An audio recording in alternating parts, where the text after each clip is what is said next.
Fits, welcome to the Sneaker Fest Icon Edition brought to you by Superbalist. I'm okay wasabi, but I'm not alone. I'm joined by the iconic illustrator and artist Karabo Poppy. Karabo, yes, how are you? I'm good. You're good? I'm doing great. Can't complain. If abantu bakwazi pension, please tell them, who are you? So I'm a multi-award-winning illustrator, graphic designer, street artist. I'm based in Johannesburg, South Africa, but I travel the world doing my art all the time. Oh, love that. Multi-award winning. I love that you mentioned that. I had to. Karabo, tell me, carving out your own lane, standing out as Karabo Poppy in this industry where there's other graphic designers, illustrators, how did you do that? Like, what was your plan? How am I going to make the name Karabo Poppy stand out? Yeah, I think for me, it wasn't really so much a plan that I need to try and make my name stand out. How it started was something that was super organic. Yes. I just really wanted to make the African aesthetic stand out. I wanted to show like what was my everyday narrative and put it within media that I just love to consume and I was surrounded by. So I wanted to take this, I think, beautiful aesthetic that we have in SA and then apply that to illustration and then show as many people as I could what there is in our country. I love that. And I'm sure I see on Instagram and you're very well traveled. You've been overseas, amazing places like America, Japan, $4. But what I want to ask you, these amazing places you've been to, how have they inspired your work? For me, it gives me kind of that desire to do more. And then I become jealous. Like every time I travel, I'm just like, oh, I wish we were doing more back home. And then it makes me want to come home and then do more. Yes. Like through street art, for example, I didn't really study to be a street artist. I don't know that people can, maybe in the future they can, but I studied to be a graphic designer and I'd always done graphic design. And then when I started traveling, I was seeing, hey man, people are painting these huge murals on like the sides of buildings and it looks incredible. And I'd love to do that with my art. So then I came back and I was like, okay, this is something that I want to push and do more. Yeah. No, I love that. But I want to know, out of all the achievements you've done, all the awards you've won, what do you think is your greatest achievement so far? Tough one, yeah? That's a tough one. And I feel bad for my answer. But it's being able to say, I told you so to my parents. Yeah. Listen, I had black parents that did not want me to go into anything creative. They were fully against that. And yeah, I'll say being able to say, I told you so to my parents, but professionally. Yeah. Okay. I would say being able to design 3 sold out Air Force One. Oh, yes.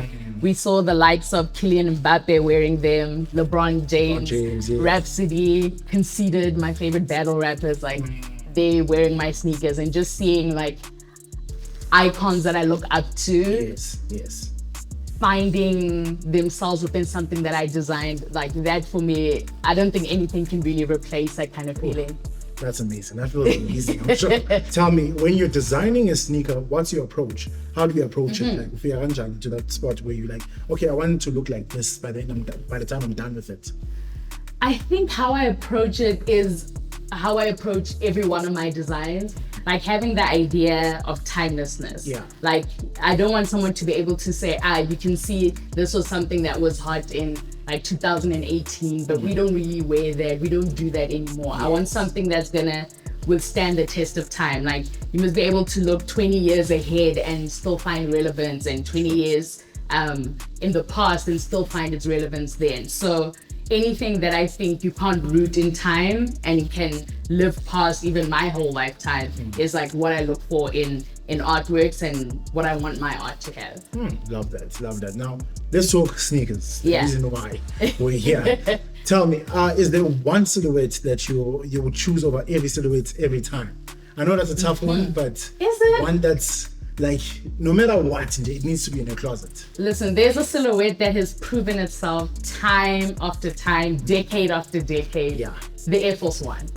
It's really a silhouette, I feel, that is able to translate itself from being an everyday shoe, like almost like a school shoe, but then I feel like greatness happens in that shoe. Like we're seeing suits with Air Force Ones. We're seeing like people do the unconventional and be great at it. And then there's like an Air Force One attached to it. Yes. Not the black one, not the black one. Any other one but the black one. But yeah, the Air Force One is just like so versatile, so diverse. It's stayed pretty much the same. Like even if you change little things about the design, you're still able to see it as like an Air Force One. I've done everything from go to formal events to painting a mural in an Air Force One, and it's kept me safe and looking stylish both occasions. It's a safe option. It's my safe option. It's my safe option. But I think within that safety, it's earned its place there. True. Yeah. Now, tell me, what do you think influences sneaker culture in South Africa? What influences sneaker culture in SA? I would say is like what influences sneaker culture anyway. You look at the street culture, the kind of landscape that's happening around young people at the time. I think if you go outside into places where a lot of creative people congregate, you'll be able to feel what the sneaker culture is saying. Yeah.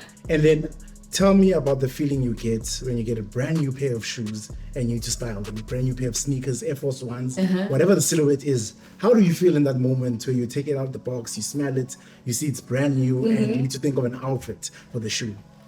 For me, I get excited because a lot of the time I base my outfits around the shoe. I start with the shoe first, and then I'm like, okay. I go down up. Yes. Often. So I get excited because I'm like, how can I style this in a way that hasn't been overly done? So either by me or by other people, I want to try like new ways to always kind of push the boundaries around my fashion and like the silhouettes that it creates. So, love that, because I want to put you to the test. I've got a couple of shoes for you here, and I want you to choose one out of these 4 shoes. Okay. And once you're done choosing the shoe that you like, you're gonna style it. Love it. Let's do it. Let's do it. Okay, Karabo, I've got a couple of shoes for you here. I'm gonna unbox this beautiful box over here. Put this lid Right, love it. here, and we've got 4 shoes. And I'm gonna start here. Are you hip to Asics yet? I haven't. I don't know why I've been apprehensive. Oh, you're sleeping. Karabo, I am. these guys are killing it right now. These are beautiful. I don't know if you've seen these yet. I haven't. You know, my eyes immediately go to the swoosh. But you know what? I want to broaden my horizons, so I'm open to it. So those are the Asics 1090 V2s. I love the gray colors and the blue touches here. And yeah, it's either you're going to choose this or your second option, swooshes over here, dunk highs. I know you love dunk highs. This is the thing. I can't look away from a swoosh. I just can't look away from it. I feel you. How do you feel about these? So for me, I really love a high top. Okay. Because that already says you've done a little something extra to the shoe.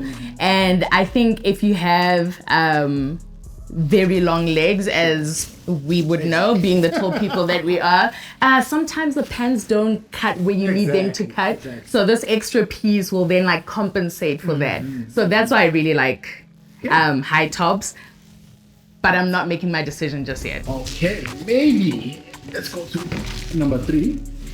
Yeah. Okay, this one. Maybe the MX over here will convince you. So you know what? Funny story about these. So when these came out in SA, the re-release, I don't know if you were into the silver with the red swoosh. Silver bullets, yes. Yeah.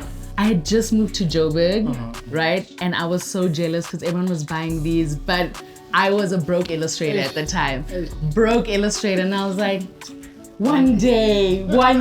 And then they re-released now, or had like a restock. Was it last year? Yeah. I bought 2 pairs. I was like, I need to avenge myself. Yeah, I'm feeling a little bit nostalgic. They might be in the lead. They might be in the lead. But let me see what else there is before I make my decision. We have a red and white Reebok here. Question. I don't know if you're gonna like this. So I really love a chunky shoe. Same here. It gives me a little bit of height. It gives me some presence.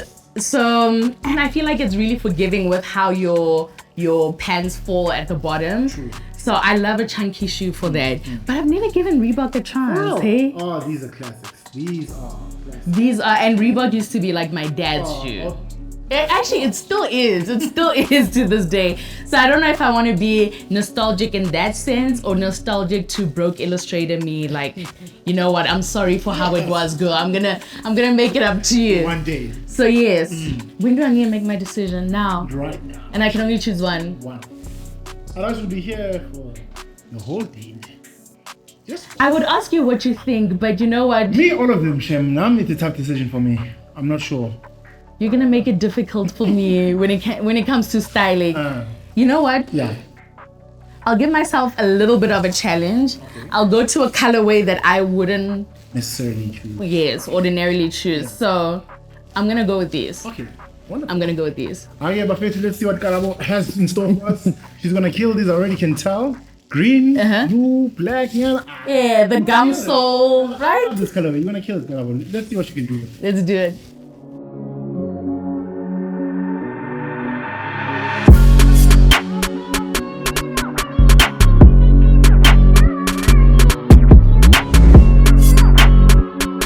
Now this is flames. Stop it. Nah, this is flames. This is fine.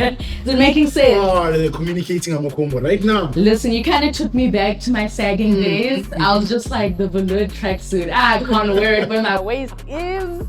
I gotta take it down a little bit. No, love this. Please tell me about the outfit.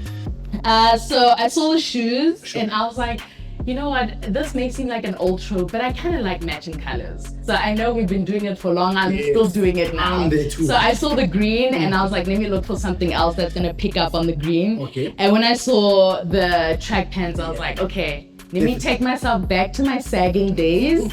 We're taking it back. And then I was like, okay, what's gonna go good with sagging? I was like, varsity jacket and just like something else to pick up on the green. Yes. Like, I'm so glad that like spray ground came back to us again. Yes. So I was like, yeah, this feels like the one. I love it. I have no changes. 10 out of 10. No changes. That means a lot. I thought you were gonna give me a tough time with how I tie my shoelaces. Because I still tie the laces. I don't do that thing. No. I'm gonna figure out the only other shoe that I would like this outfit with, but nah, the Air Maxes. You chose wrong. Thank you, Feb. No. Okay, but Fetch, that was Karabo Poppy styling this outfit. She killed it 10 out of 10. I can't complain, no changes. That was Sneaker Fest, brought to you by Superbalist.com. This is Karabo Poppy. Sharp Buffet too.